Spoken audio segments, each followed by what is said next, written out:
हीच माऊली।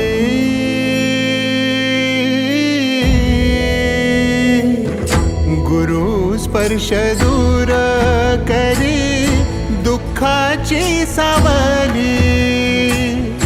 गुरु भेटीसाठी झाली जीवाची काहिली। भक्त तुझा गुरुदेवा पुरता अटला। भेटला विठ्ठल माझा भेटला